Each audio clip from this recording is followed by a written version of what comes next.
ഉള്ളത്. ഇപ്പോൾ A G ജോർജിലേക്ക് പോവുകയാണ് രാഷ്ട്രീയ നിരീക്ഷകൻ. ശ്രീ എ ജി ജോർജ്, ഈ എം കെ രാഘവൻ്റെ ഇപ്പോഴുണ്ടായിരിക്കുന്ന ഈ ഒരു വിമർശനത്തെ അങ്ങ് എങ്ങനെയാണ് കാണുന്നത്?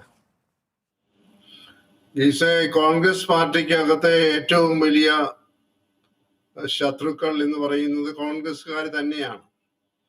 മറ്റു കക്ഷികളെക്കാൾ ശത്രുതാ മനോഭാവത്തോടെ പെരുമാറുന്ന, പാർട്ടിക്കകത്ത് ഭിന്നത, വിഭാഗീയത വർദ്ധിപ്പിക്കാൻ തയ്യാറെടുത്ത കുറെ ആളുകളാണ് ഈ പാർട്ടിയെ ഓരോ ദിവസവും പിന്നോക്കം അടിച്ചുകൊണ്ടിരിക്കുന്നത് എന്ന കാര്യത്തിൽ യാതൊരു സംശയവുമില്ല.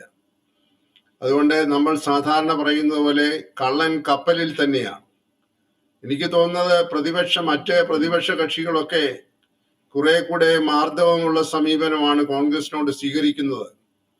കോൺഗ്രസിനെ കൂടാതെ ഇന്ത്യയിൽ ഒരു പ്രതിപക്ഷ മുന്നണി ഉണ്ടാക്കാൻ പാടില്ല എന്ന് ഒളിഞ്ഞും തെളിഞ്ഞും മറ്റ് രാഷ്ട്രീയ കക്ഷികൾ അഭിപ്രായപ്പെട്ടുകൊണ്ടിരിക്കുന്ന ഒരു സമയത്താണ് ഇപ്പോൾ കോൺഗ്രസിനകത്ത് തന്നെ ഈ തരത്തിലുള്ള അപശബ്ദം ഉത്തരവാദപ്പെട്ട ചില നേതാക്കൾ പുറപ്പെടുവിച്ചുകൊണ്ടിരിക്കുന്നത്.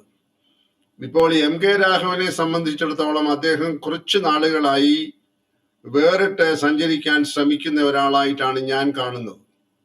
അതിന്റെ ആരംഭം കുറിച്ചത് AICC പ്രസിഡന്റ് തെരഞ്ഞെടുപ്പിൽ അദ്ദേഹം പ്രകടമായി ശശി തരൂരിന്റെ പക്ഷക്കാരനായി പരസ്യമായി രംഗത്ത് വന്നു. ഇപ്പോഴും അദ്ദേഹം ശശി തരൂരിന്റെ ഒരു ആരാധകനോ അല്ലെ പക്ഷക്കാരനോ ആയി അറിയപ്പെടുന്നതിന് ആഗ്രഹിക്കുകയും അതിൽ വലിയ അഭിമാനം കൊള്ളുകയും ചെയ്യുന്ന ഒരാളാണ്. അവിടെയും അദ്ദേഹം കാണാതെ പോകുന്നത് കോൺഗ്രസ് പാർട്ടിക്ക് അകത്തുള്ള ഐക്യം ആണോ പ്രധാനം, അതോ അദ്ദേഹത്തിന് ചില ആളുകളോടുള്ള വീരാരാധനയാണോ പ്രധാനമെന്ന് അദ്ദേഹം ആലോചിക്കാൻ മിനക്കെടുന്നില്ല. അദ്ദേഹം നേതൃത്വത്തെ കുറ്റം പറയുമ്പോൾ അദ്ദേഹം ഒരു നേതാവാണ് എന്ന കാര്യം മറന്നു പോകുന്നു. പാർലമെന്റിൽ ഒരു മണ്ഡലത്തെ പ്രതിനിധീകരിക്കുക എന്ന് പറയുന്നത് ചെറിയൊരു കാര്യമല്ല, ഒരു സാധാരണ പ്രവർത്തകന് ലഭിക്കുന്ന പദവിയല്ല. അതുകൊണ്ട് എം കെ രാഘവൻ ഒരു സാധാരണ പ്രവർത്തകന്റെ ഭാഗത്തു നിന്ന് സംസാരിക്കാൻ അദ്ദേഹത്തിന് ധാർമ്മികമായി ഒരു അവകാശവുമില്ല. അദ്ദേഹം നേതൃത്വത്തെ വിമർശിക്കുമ്പോൾ അദ്ദേഹം വിരൽ ചൂണ്ടുന്നത് സ്വന്തം തന്റെ ശരീരത്തോട്ടും തന്റെ മുഖത്തോടുമാണെന്നുള്ള കാര്യം അദ്ദേഹം മറന്നുപോകുന്നു. അദ്ദേഹത്തിന്റെ പ്രഖ്യാപനം കാണുമ്പോൾ ഞാൻ സാധാരണക്കാർക്ക് വേണ്ടിയാണ് സംസാരിക്കുന്നത് എന്നാണ്. അദ്ദേഹം സാധാരണക്കാരനല്ല. നേതൃഭാഗത്ത് എന്തെങ്കിലും വീഴ്ചകളോ പരാജയങ്ങളോ ഉണ്ടായിട്ടുണ്ടെങ്കിൽ അതിന്റെ ഉത്തരവാദിത്വത്തിൽ നിന്ന് അദ്ദേഹത്തിന് ഒഴിഞ്ഞു മാറി അദ്ദേഹം ഒരു വിശുദ്ധനായി പ്രഖ്യാപിക്കുന്നത് ഒട്ടും ഭൂഷണമല്ല എന്നുള്ള അഭിപ്രായക്കാരനാണ് ഞാൻ. കോൺഗ്രസിന്റെ ആഭ്യന്തര കാര്യങ്ങളിൽ ഇടപെടാൻ ആഗ്രഹിക്കുന്ന ഒരാളല്ല. അവരെങ്ങനെയോ ആയി പോകട്ടെ എന്ന് വിചാരിക്കുന്ന ഒരാളുമല്ല. ആ പാർട്ടി നിലനിൽക്കണം. ഈ രാജ്യത്തെ ആ പാർട്ടിയുടെ അസ്തിത്വം വളരെ പ്രധാനപ്പെട്ടതാണ്. ചരിത്രപരമായ കാരണങ്ങളാലും വർത്തമാനകാല രാഷ്ട്രീയ സാഹചര്യത്തിലും ഇന്ത്യൻ നാഷണൽ കോൺഗ്രസ് അഭിവാജ്യമായി ഉണ്ടായിരിക്കണമെന്ന് ആഗ്രഹിക്കുന്ന ഒരു രാഷ്ട്രീയ വിദ്യാർത്ഥിയാണ്. അപ്പോൾ അവിടെ ഈ തരത്തിലുള്ള പ്രസ്താവനകൾ പാർട്ടിക്ക് ദോഷം ചെയ്യുന്നതിന്റെ അളവ് ഇത്തരത്തിൽ വിമർശനം ഉന്നയിക്കുന്ന ആളുകൾ തന്നെ കാണാതെ പോകരുത്. ഞാൻ ഒരു ലളിതമായ ചോദ്യം, എല്ലാവരും ചോദിക്കുന്ന ചോദ്യം ചോദിക്കട്ടെ. ഇത് ഈ തരം ആരോപണങ്ങൾ പൊതുസമ്മേളനങ്ങളിൽ അല്ലെങ്കിൽ ഇതുപോലെ വേദി കിട്ടുമ്പോൾ മൈക്കിലൂടെ വിളിച്ചു പറയുകയാണോ വേണ്ടത്? അദ്ദേഹത്തിന് പാർട്ടിക്കകത്ത് ധാരാളം പ്ലാറ്റ്ഫോമുകൾ ഉണ്ടല്ലോ. അദ്ദേഹത്തിന് KPCC പ്രസിഡന്റിനോടും അതിന്റെ ഭാരവാഹികളോടും AICCയിലുള്ള ഉത്തരവാദപ്പെട്ട ആളുകളോടൊക്കെ ഈ അഭിപ്രായം പറയാനുള്ള സ്വാതന്ത്ര്യമുള്ള ആളാണ്. നല്ലൊരു സമയം ഡൽഹിയിൽ ചെലവഴിക്കുന്ന ആളും കൂടിയാണല്ലോ. അദ്ദേഹത്തിന് ഒരു പ്ലാറ്റ്ഫോം കിട്ടിയപ്പോൾ അദ്ദേഹം കോൺഗ്രസ് യൂസ് ആൻഡ് ത്രോ ആണ്. അദ്ദേഹത്തെ യൂസ് ആൻഡ് ത്രോ ചെയ്തിട്ടില്ലല്ലോ. അദ്ദേഹം എങ്ങനെയാണ് MP ആയിരിക്കുന്നത്? അദ്ദേഹത്തിന്റെ പ്രാഗൽഭ്യം കൊണ്ടാണോ? അതോ അത് മാത്രമാണോ അദ്ദേഹത്തിന്റെ യോഗ്യത? അദ്ദേഹത്തെ പാർട്ടിയല്ലേ MP ആയി തെരഞ്ഞെടുത്തത്. അദ്ദേഹത്തെ യൂസ് ചെയ്തിട്ട് ത്രോ ചെയ്തിട്ടില്ലല്ലോ. അദ്ദേഹം അവിടെ വേദിയിൽ ഇത് കയ്യടി കിട്ടാൻ വേണ്ടി പറഞ്ഞതിന്റെ ഒരു പ്രധാന കാരണം കൂടെ എനിക്ക് പറയാതിരിക്കാൻ നിവർത്തിയില്ല.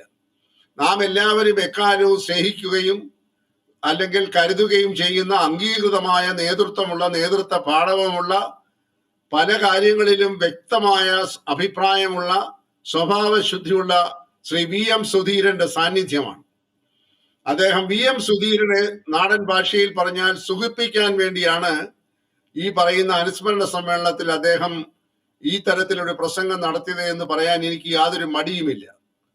അദ്ദേഹം ശശി തരൂരിനെയും ഇപ്പോൾ ഇതാ പുതിയതായി കിട്ടിയതായ ബഹുമാന്യനായ VM സുധീരനെയും ഒക്കെ ഇരുത്തിക്കൊണ്ട് അവരെ പ്രശംസിക്കുമ്പോൾ അദ്ദേഹത്തിന് കുറെ കയ്യടി കിട്ടും. അദ്ദേഹം ഒരു സാധാരണ കോൺഗ്രസ് പ്രവർത്തകന്റെ ശബ്ദമാണ് എന്നൊക്കെ പറഞ്ഞാൽ ഈ ഗുലാം നബി ആസാദിനൊക്കെ പറ്റിയതുപോലെ പറ്റാതിരുന്നാൽ കൊള്ളാം എന്ന് മാത്രമേ എനിക്ക് ഇപ്പോൾ പറയാനായിട്ടുള്ളൂ. അദ്ദേഹത്തിന് ഈ വിശുദ്ധ പരിവേഷം അവകാശപ്പെടാൻ യാതൊരു ധാർമ്മികമായിട്ടുള്ള അവകാശവും ഇല്ല എന്ന് വിശ്വസിക്കുന്ന ഒരാളാണ് ഞാൻ. അദ്ദേഹത്തിന്റെ അതുകൊണ്ട് കോൺഗ്രസിന്റെ നേതൃത്വത്തിൽ എല്ലാം ഭംഗിയായി നടക്കുന്നു, അവിടെ എല്ലാം സുതാര്യമാണെന്നുള്ള അഭിപ്രായം എനിക്കില്ല. ശ്രീമാൻ കെ സുധാകരൻ KPCC പ്രസിഡന്റ് ആയിരിക്കുമ്പോൾ തന്നെ ധാരാളം പ്രശ്നങ്ങൾ പാർട്ടിക്കകത്തുണ്ട്. അവിടെ അഭിപ്രായ ഭിന്നതകളുണ്ട്. അവിടെ നേതൃത്വത്തിലേക്ക് കൊണ്ടുവരുന്ന ആളുകളെ സംബന്ധിച്ച് വിഭാഗീയ ചിന്തകളുണ്ട്. അതുപോലെ തന്നെ VD സതീശന്റെ പ്രവർത്തനങ്ങളെ സംബന്ധിച്ച് വിമർശനമുണ്ട്. ഇവിടെ ആരും വിമർശനങ്ങൾക്ക് അതീതരല്ല എന്ന സത്യം അംഗീകരിക്കുമ്പോഴും ഇതുപോലെ കോളാമ്പി കിട്ടുമ്പോൾ ആ കോളാമ്പിയിലൂടെ ഇതുപോലുള്ള വിശുദ്ധ പ്രഖ്യാപനം നടത്തുന്നത് ഒരച്ചടക്കമുള്ള പാർട്ടി പ്രവർത്തകന് യോജിച്ചതല്ല. അദ്ദേഹം ഒരു നേതൃസ്ഥാനത്ത് തന്നെയാണ് ഇരിക്കുന്നത്. മറ്റ് MP മാർക്കൊന്നുമില്ലാത്ത വികാരവും ദുഃഖവും ഒന്നും ഇദ്ദേഹത്തിന് ഉണ്ടാകാൻ യാതൊരു അവകാശവുമില്ല. അദ്ദേഹത്തിന് അഭിപ്രായം പറയാനുണ്ടെങ്കിൽ ആ അഭിപ്രായം കോൺഗ്രസിന്റെ അകത്ത് അദ്ദേഹത്തിന് ലഭിക്കുന്ന വേദികളിൽ പറയുക എന്നുള്ളതാണ് ആർജവം കാട്ടേണ്ടത്. അല്ലാതെ പുറത്ത് മൈക്ക് കിട്ടുമ്പോൾ അതിലൂടെ വിളിച്ച് ഞാൻ വിശുദ്ധനാണ്, എന്നോടൊപ്പം നിൽക്കുന്നവരും വിശുദ്ധനാണെന്ന് പറയുന്നത് വളരെ വില കുറഞ്ഞ തരത്തിലുള്ള സമീപനമാണ്. അത് ആളുകൾ തിരിച്ചറിയുമെന്ന കാര്യത്തിൽ യാതൊരു സംശയവുമില്ല.